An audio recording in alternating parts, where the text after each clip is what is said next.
हमारे संविधान की प्रस्तावना के बारे में हम बात कर रहे थे। इससे पहले की वीडियो में हमने प्रस्तावना में दिए हुए 3 शब्दों को जाना था, जो थे संप्रभुता, गणतंत्र और लोकतांत्रिक। बचे हुए 6 और शब्द हैं जिनके बारे में हमने डिस्कशन करना है, वो आज की इस वीडियो में होगा। तो सबसे पहला जो शब्द आता है जो हमारी प्रस्तावना या उद्देशिका में दिया हुआ है, वो है स्वतंत्रता। स्वतंत्रता की अगर हम बात करें तो हमारी प्रस्तावना में 5 प्रकार की स्वतंत्रता की बात कही गई है। दिखा देती हूँ मैं आपको। क्वेश्चन ऐसे एग्ज़ाम में आया हुआ है, ठीक है। आपको ये ध्यान में रखना है कि हमारी उद्देशिका में या हमारी प्रस्तावना में कितने प्रकार की स्वतंत्रता की बात कही गई है, ठीक है। तो वो है विचार की स्वतंत्रता, अभिव्यक्ति की स्वतंत्रता, विश्वास, धर्म और उपासना की स्वतंत्रता।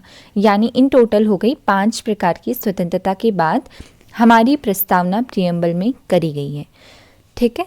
तो स्वतंत्रता का मतलब ये हो गया कि हमको आज़ादी है किन्हीं किन्हीं चीज़ों की, तो वो एक लिमिट के अंदर है, तभी हमारा संविधान है, तभी न्यायालय है, ठीक। तो ऐसा नहीं है कि हमें कुछ भी करने का लाइसेंस मिल गया है।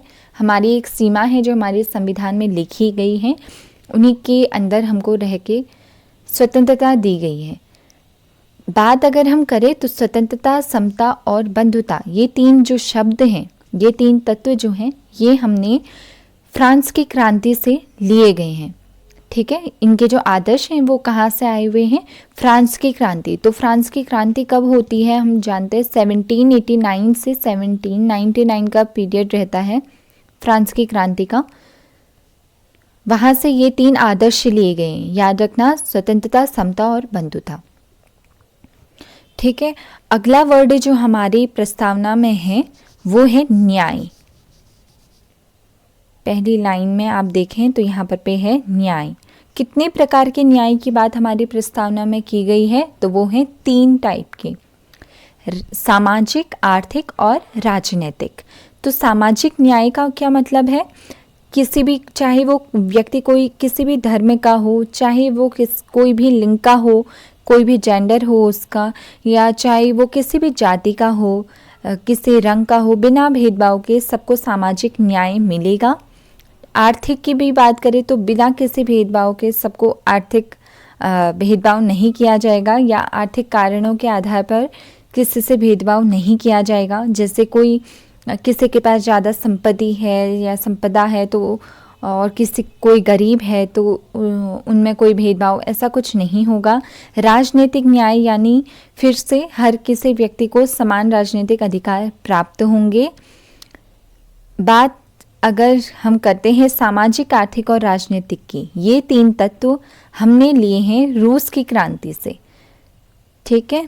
ये 3 तत्व कहाँ से लिए हैं? रूस की क्रांति से, जो हुई थी 1917 में, 1917 में। फ्रांस की क्रांति से 3 शब्द लिए थे, स्वतंत्रता, समता और बंधुता, और रूस की क्रांति से लिए हैं सामाजिक, आर्थिक और राजनीतिक, ठीक है। 3 टाइप के न्याय हैं, 5 प्रकार की स्वतंत्रता है। आगे अगर हम देखें, स्वतंत्रता की बात कर ली, न्याय की बात कर ली, अब शब्द जो आता है वो है समता। समता का मतलब, या हम कहें समानता, ठीक है। तो ये सारे जो शब्द हैं एक दूसरे से देखिए इंटरलिंक्ड है। समता का मतलब ही हो गया समानता, किसी तरह का कोई भेदभाव नहीं है, किसी जाति, किसी धर्म, किसी भी आधार पे कुछ भेदभाव नहीं होगा। किसी को उपाधि नहीं जाएगी, उपाधियों का अंत भी है। हम पढ़ते हैं हमारे आर्टिकल 18 में अस्पृश्यता का अंत होता है, आर्टिकल 17 कहता है, ठीक है। तो समता यानी समान अधिकार सबको दिया जाएगा। ये सब हम अपने मौलिक अधिकारों में भी पढ़ेंगे। स्वतंत्रता भी हमारे मौलिक अधिकारों में आती है, जितनी स्वतंत्रता की बात करी गई है, चाहे वो न्याय हो, चाहे वो समता हो, ये सारे हमारे मौलिक अधिकारों के तत्व हैं, जिनको आगे भी हम डिस्कस करेंगे आगे के चैप्टर में। न्याय की बात हो गई, हम बात कर रहे थे समता की। तो यहाँ पे देखिए कितने प्रकार की समता की बात यहाँ पर पे करी गई है प्रस्तावना। प्रतिष्ठा और अवसर की समता। प्रतिष्ठा यानी स्टेटस, अवसर यानी अपॉर्चुनिटी, यानी किसी को भी स्टेटस के आधार पे और अपॉर्चुनिटी की असमानता नहीं होगी। ठीक है, प्रतिष्ठा और अवसर की असमानता नहीं होगी, समानता होगी। अवसर सबको समान मिलेंगे, प्रतिष्ठा के अनुरूप भी किसी से भेदभाव नहीं किया जाएगा। तो समता भी है दो टाइप की, प्रतिष्ठा और अवसर। आगे बचे हुए 3 शब्द हैं, इनको भी हम देख लेते हैं। ये जो बचे हुए 3 शब्द हैं, इनको 42वें संविधान संशोधन के जरिए हमारे प्रस्तावना में जोड़ा गया था। एक सेकेंड, ये जो 3 वर्ड हैं, समाजवादी, धर्मनिरपेक्ष और बंधुता, ये पहले से हमारे प्रस्तावना में ऐड नहीं थे। 42वें संविधान संशोधन द्वारा, जिसको हम मिनी कॉन्स्टिट्यूशन भी कहते हैं, जो हुआ था 1976 में आपातकाल के दौरान, राष्ट्रीय आपातकाल के दौरान, उस समय पे इनको ऐड किया गया है। तो समाजवादी वर्ड का मतलब अगर हम जाने तो समाजवादी का मतलब है समाज को साथ में लेके चलने की भावना, यानी लोकतांत्रिक समाजवाद है हमारा। ठीक है, लोकतांत्रिक का मतलब क्या हो गया कि हम जो हमारे जो लीडर हैं उनका चुनाव हम मतदान के स्वरूप करते हैं, कोई राजाशाही नहीं है। ठीक है, तो उस तरीके का समाजवाद हमारे देश में विद्यमान है, सोशलिस्ट जिसको हम कहते हैं, समाजवादी। अगला जो वर्ड है वो है धर्मनिरपेक्ष। धर्मनिरपेक्ष यानी सेक्युलर। ठीक है, धर्मनिरपेक्ष यानी किसी एक धर्म की प्रधानता नहीं है। हमारे देश में बहुत धर्मों के लोग मिलजुल के आपस में रहते हैं, तो धर्मनिरपेक्ष यानी किसी एक धर्म को बड़ा नहीं माना गया है। सारे धर्म हमारे संविधान में सबके लिए बराबर हैं। तो इसको भी हमारे अधिकारों के ज़रिए रखा गया है। मौलिक अधिकार जो हैं उन चीज़ों में आता है ये। आर्टिकल अगर हम जाने तो आर्टिकल 25 से 28 तक धर्मनिरपेक्ष की बात करी गई है, धार्मिक स्वतंत्रता की बात करी गई है, या धर्मों की बात करी गई है। धर्मों की बात नहीं, धार्मिक स्वतंत्रता या किसी भी धर्म को अपनाने की जो स्वतंत्रता होती है, उस परिप्रेक्ष्य में ये 3-4 आर्टिकल्स हैं। अगला जो लास्ट वर्ड हमारा बचता है वो है बंधुत्व, जिसको हमने फ्रांस की क्रांति के ज़रिए लिया था। ठीक है, 3 वर्ड स्वतंत्रता, समता और बंधुता हमने देखा फ्रांस की क्रांति से लिए हुए हैं। बंधुता की बात करें यानी भाईचारे की भावना। प्रस्तावना में हम देखें तो व्यक्ति की गरिमा और राष्ट्र की एकता, अखंडता सुनिश्चित करने वाली बंधुता बढ़ाने के लिए, यानी कितने टाइप के बंधुत्व की बात प्रस्तावना में करी गई है, तो वो है 2 प्रकार की। क्या है? एक तो है पहले इंडिविजुअल, व्यक्ति की गरिमा। ठीक, दूसरा फिर राष्ट्र के हित में, राष्ट्र की एकता और अखंडता।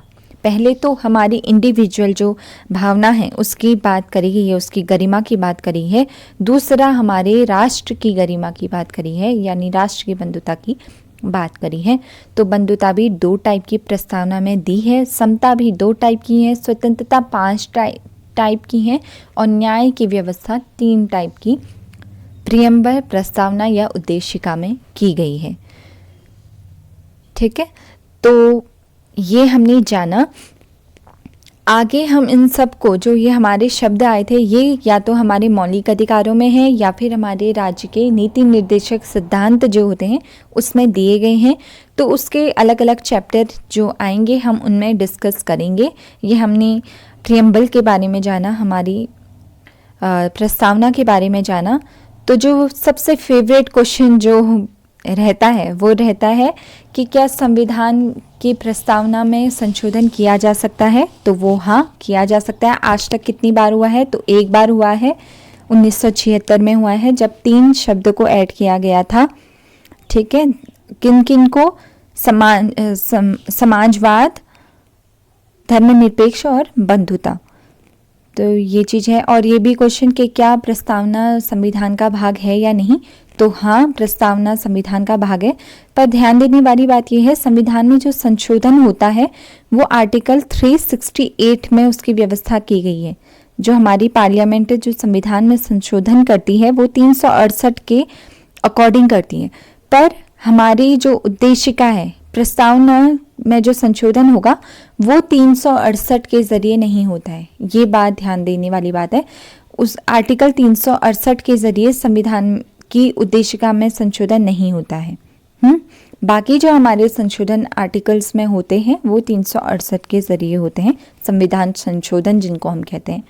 ठीक है, तो प्रस्तावना के बारे में हमने जाना। आगे के चैप्टरों में हम अपने अधिकारों के बारे में और नागरिकता सिटीजनशिप कैसे इंडिया की ली जाती है, कैसे क्या क्या अधिकार हम सिटीजन को प्राप्त हैं, वो सब देखेंगे। तो इस वीडियो में इतना ही।